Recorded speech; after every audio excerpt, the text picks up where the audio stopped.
I woke up with a tube in my arm, dry mouth, and pain so sharp I thought my spine had snapped again. The clock on the wall said 3:17 a.m. I couldn't move my legs without fire shooting through my lower back. The nurse leaned over me, soft voice, gentle eyes. "Is someone coming to sit with you? Anyone you want to hold your hand while you rest?" I blinked up at her, confused at first. "Yeah, my mom, or my brother. They said they'd come." She nodded like she believed me. "I'll check in a bit." She didn't come back. Before we go on, quick note, share where you're watching from in the comments. The morphine kept me drifting in and out, but the door never opened. No voices I recognized, just beeping machines and low hallway chatter. At one point I was cold, couldn't lift my arms enough to fix the blanket. I tried pressing the call button, but the plastic remote slipped out of my hand. That's when I saw her, Laura, sitting in the chair across from the bed, legs pulled up, arms crossed over her hoodie. My phone in her lap, eyes red, but she wasn't crying. She wasn't supposed to be here. We broke up 6 months ago. Messy, tired, too many unresolved fights.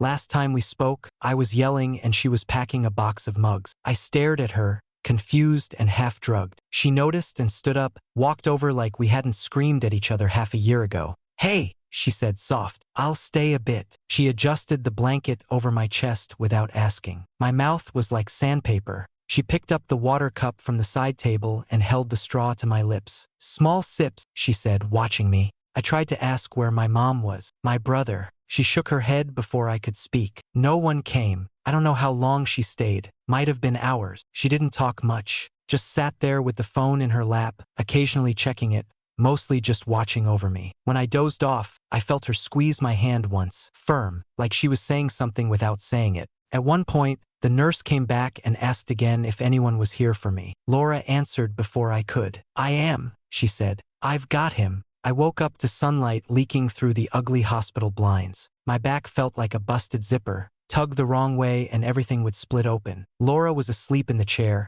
arms tucked into her hoodie, feet kicked up on the window ledge like she hadn't moved all night. My phone was still on the table next to her, face down. I reached for it, winced hard, gave up. She opened one eye, then leaned over and handed it to me without a word. Notifications were mostly junk. Pharmacy alerts, credit card offers, an old group chat full of memes I hadn't looked at in weeks. No texts from my mom. Nothing from my brother. I scrolled through everything just to be sure. Then I opened Instagram. First post on my feed, there they were. My mom, my brother, his wife. Matching blue ski jackets, standing on a slope somewhere in Colorado. All grinning like idiots with rented gear and hot chocolate in hand. My brother had his arm around their stupid golden retriever like a damn Christmas card. The caption punched harder than the morphine could numb. "Best family trip ever," posted last night, while I was being wheeled into surgery. They knew. I told them the hospital, the date, what kind of procedure it was. I'd begged them to be there. I called the night before, left a voicemail for both of them, voice cracking, scared out of my damn mind. They'd promised, but ski boots and selfies came first. I turned the screen so Laura could see it. She didn't flinch, didn't blink, just stared at the photo for a few seconds,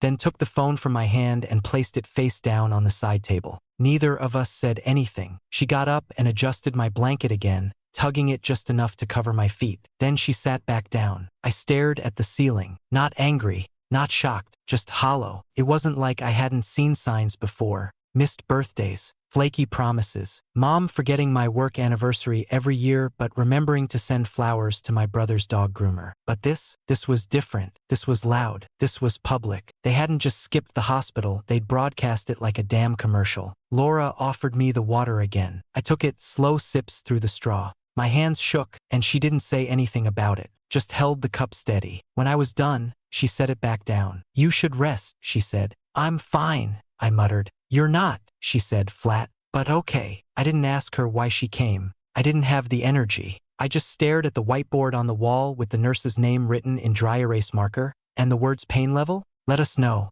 scrawled in blue. Pain level, try a 7, maybe 8, not physical, that I could manage. The other kind, the kind that hits when you realize the people who are supposed to show up for you just don't. The nurse came in a few minutes later to check my meds, asked how I was feeling. "Fine," I said. Laura watched me. She knew I was lying, but she didn't push. When the nurse left, I closed my eyes, not to sleep, just to stop looking at the ceiling. My body ached, my chest felt tight, but I wasn't crying, couldn't cry, not for them. They weren't worth it. 6 weeks later, I was still moving like a damn 90-year-old. My back flared up every time I bent to tie my shoes, and my physical therapist had started calling me tough guy, with a smirk that wasn't a compliment. I was working remote when I could, mostly half days with my laptop propped up on a pillow. Money was tight, but I was managing. Barely. That afternoon, I was sitting on the couch with a heating pad under me and our dog, Rusty, curled against my leg like he knew something was off. Laura was in the corner folding laundry.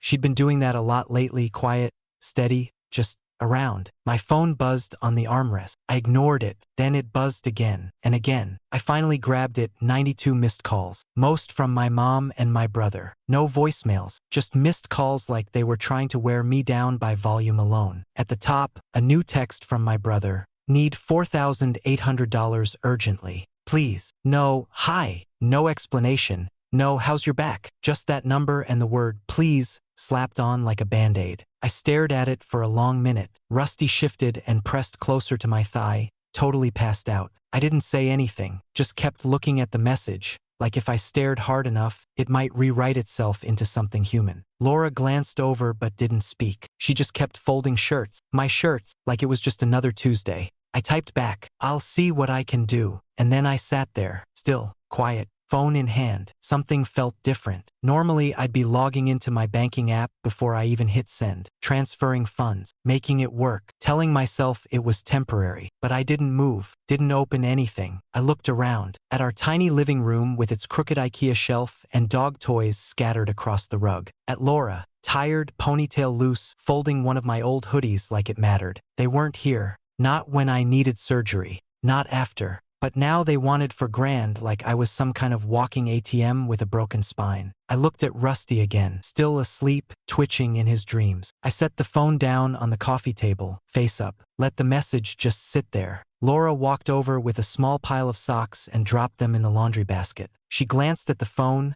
saw the message, then looked at me. But she didn't say anything. She knew. Instead, she sat down next to me, legs tucked up under her, and picked up the remote, turned on the news like it was any other day, like nothing huge had just happened in my head. I leaned back against the couch, slow and careful. My back screamed. I didn't care. The text was still on the screen. I didn't answer it again, didn't send the money, didn't make excuses for it. And for the first time in a long time, I didn't feel guilty about it. By that night, the guilt started poking at me. Not loud, just that dull buzz in the back of my head, like a dying light bulb. I sat in the recliner with Rusty pressed against my foot and stared at my phone like it might explode. Laura was in the kitchen reheating leftover pasta. She didn't ask about the message. I think she knew I was still chewing on it. I opened my banking app and scrolled through past transfers. $4,800 wasn't some outlier. It was normal. That's what hit me. Normal. I started thinking about everything else. The time I paid off my mom's roof repair, $7,000 and some change.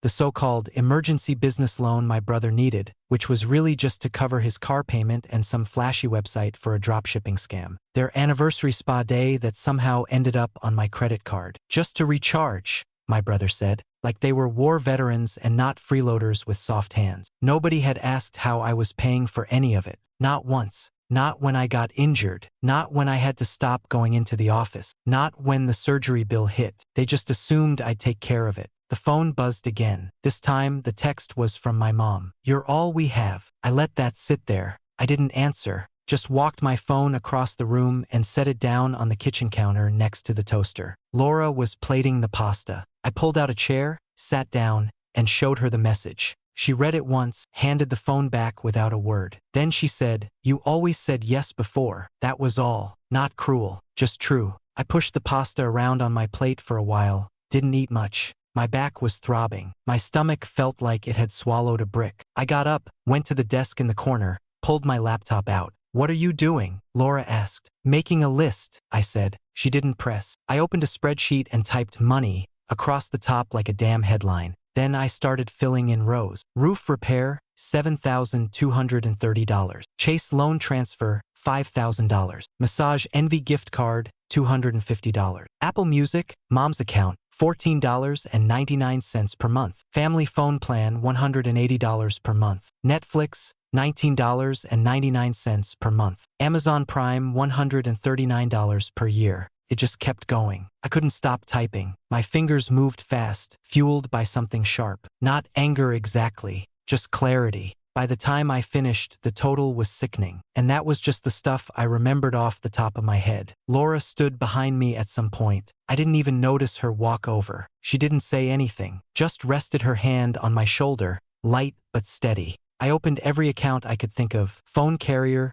streaming services, shared logins, recurring payments. I clicked cancel on each one after another. No warning texts, no explanations, no guilt-filled messages about things not being that simple. I canceled everything linked to them. If it had my name and their convenience tied to it, it was gone. I wasn't crying, wasn't shaking, just focused, laser sharp. By the time I shut the laptop, Rusty had jumped onto the couch and passed out in a little donut. Laura had gone back to the kitchen to pack up the pasta neither of us finished. I sat there, staring at the dark screen. I didn't feel good, but I didn't feel bad either. I felt done. First thing I killed was Netflix. One click, password gone. Then the Amazon Prime, wiped it clean, changed the login, turned off auto-renew. After that, the big one, the family phone plan. That one took a minute. Had to sit on hold while some customer service rep in Ohio asked me if I was sure. Yeah, I said, I'm sure. Drop the other lines. Just keep mine. He paused. All of them.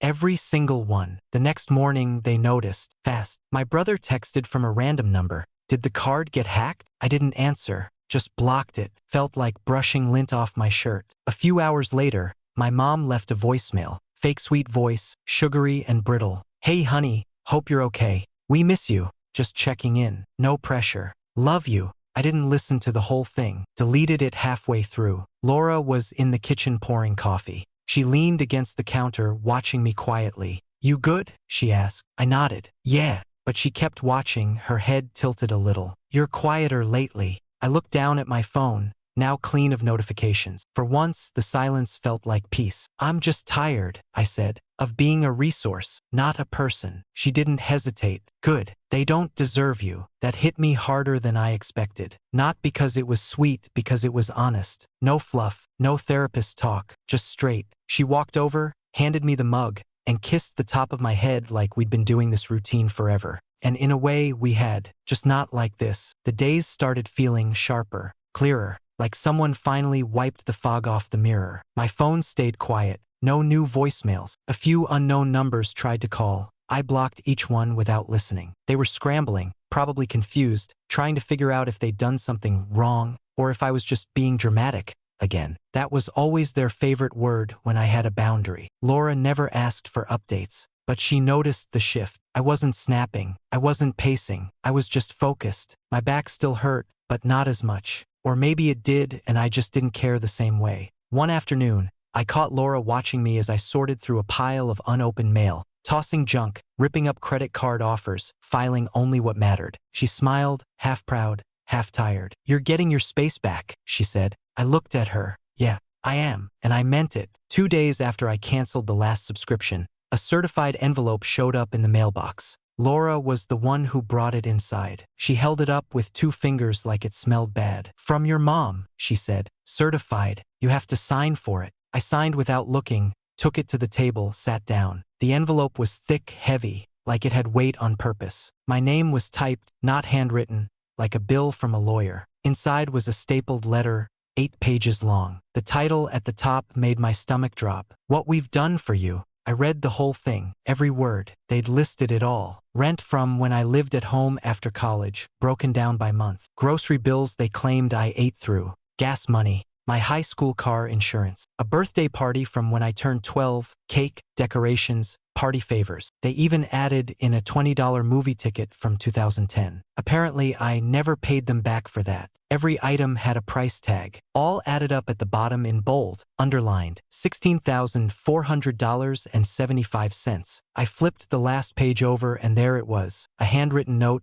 taped to the back with cheap Scotch tape. This isn't punishment, it's fair. I didn't laugh, didn't scream, didn't crumble up the paper. I just sat there, holding it like my hands weren't mine. Laura was across the room folding dish towel. I didn't say anything, just held it up in the air. She walked over, took the packet, read through the first page. Then the second. By the third, her mouth was a thin line. She blinked twice, slowly, like her brain needed a minute to catch up. Then she said, flat as drywall, "They're billing you for being alive." I nodded. My voice came out hollow. "Looks that way." She set the papers down like they were contaminated. "You okay?" she asked. Yeah, it was a lie. But it was also the truth. I wasn't shocked. I wasn't even that mad. I was just done. I went to the drawer where we kept the checkbook. Yeah, we still had one. Laura made me keep it for bills that required paper. I pulled it out, sat back down, and wrote a check for the full amount. $16,000 for 175 cents. No memo.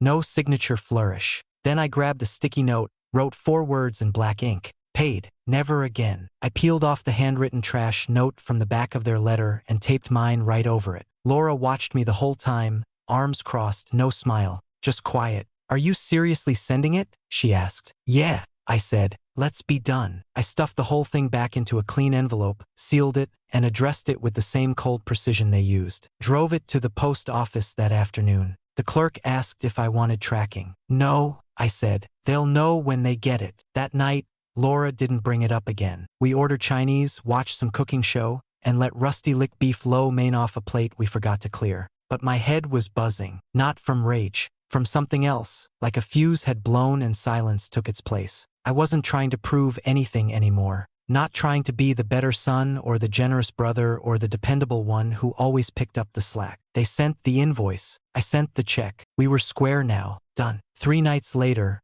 we were on the couch doing absolutely nothing. Rusty was curled between us, snoring so loud it sounded fake. My heating pad was tucked behind my lower back, half warm now and starting to slip. Laura had her legs pulled up under her, scrolling her phone one-handed, other hand resting on Rusty's back. The TV was on, but we weren't watching. Some cooking competition was playing in the background, knives clinking, judges fake gasping over undercooked lamb. I was zoning out. Laura looked up from her phone and said, "Let's make this permanent." I blinked. "What?" She didn't flinch, didn't smile, just set her phone down on the coffee table and turned toward me. "Let's really do life together," she said. "Not halfway, not temporary, no ring, no speech, no candles or staged Instagram moment, just her, plain and steady, like she'd been thinking it for weeks and finally ran out of reasons to wait." I looked at her, messy bun, tired eyes, sweatshirt that used to be mine. And I said, yes. No blinking, no pause, just yes. She didn't tear up. I didn't either. We just sat there in that weird silence, not awkward, not forced, real. Rusty let out a loud snort and rolled onto his back between us, legs in the air like roadkill. We both laughed at the same time, and that was it. That was the moment. No grand gestures, just 2 people choosing each other with all the crap behind us and nothing in the way. She leaned back into the cushion. "That easy, huh?" I nodded. "You showed up." Her face softened just a little. "So did you." We didn't talk about my family that night, or the envelope, or the check. We didn't need to. She'd seen all of it, held space through it, never pushed, never played the savior, just stayed. And that meant more than anything anyone ever bought or said or posted online. I reached down, scratched behind Rusty's ear. He let out a sleepy grunt and didn't even open his eyes. Laura leaned her head on my shoulder, and we stayed like that, couch, heat pad, soft dog snores. Not perfect, but solid. Real. The next morning, I posted the photo. Just me, Laura, and Rusty in the living room. The couch had one rip in the side. The lamp was crooked, boxes still half unpacked behind us. Laura was barefoot with a mug in her hand. Rusty looked like he'd just woken up from a nap, probably had. Caption was simple. No visitors, no help, just us. And that's enough. I didn't tag anyone, didn't throw shade, just told the truth. I shut my phone off after posting and went to physical therapy. Came back an hour later and the thing had exploded. Over 200 likes, dozens of comments, DMs I hadn't opened yet, all from people I hadn't talked to in years, old classmates, cousins, even a former coworker who once asked me to help him move and then ghosted me afterward. It wasn't the photo. It was the caption. That one line hit people harder than I thought it would. No visitors, no help. Some took it as a confession, others as a jab. Either way, they felt it. And my mom? Lost her damn mind. I didn't hear it from her, of course. She didn't message me directly. She started with the side routes, the extended family group chat, distant cousins, my dad's sister in Michigan who hadn't seen me since I was 15. My cousin Mandy was the first to text. "Your mom's flipping out. Says Laura manipulated you. Says you're unstable." That was the word she loved using. Unstable. Like setting a boundary meant I was about to jump off a bridge. I opened my voice recorder and sent Mandy a voice note back. Calm, even, no heat. I told her everything. The surgery, the silence, the ski trip post, the missed calls and money asks, the invoice, the check, all of it. Took about 2.5 minutes to say out loud, but it came out smooth. No stuttering, no choking up. Mandy replied 10 minutes later, I believe you. You're not crazy. You're just done. That hit me hard. Done. That was the word. People started commenting on the post. You deserve peace. Been there. Proud of you. Some posted cryptic stuff. Family ain't always blood. Or, sometimes the trash takes itself out. I didn't reply to any of them. Didn't need to. Laura saw it unfolding, scrolling through quietly while we sat on the porch that evening. She handed the phone to me once, showed me a long comment from one of my mom's high school friends, a passive-aggressive Bible quote about honoring thy mother and father. I scrolled right past it. Laura said, "You okay?" "Yeah," I said. "I expected this." She nodded like she believed me,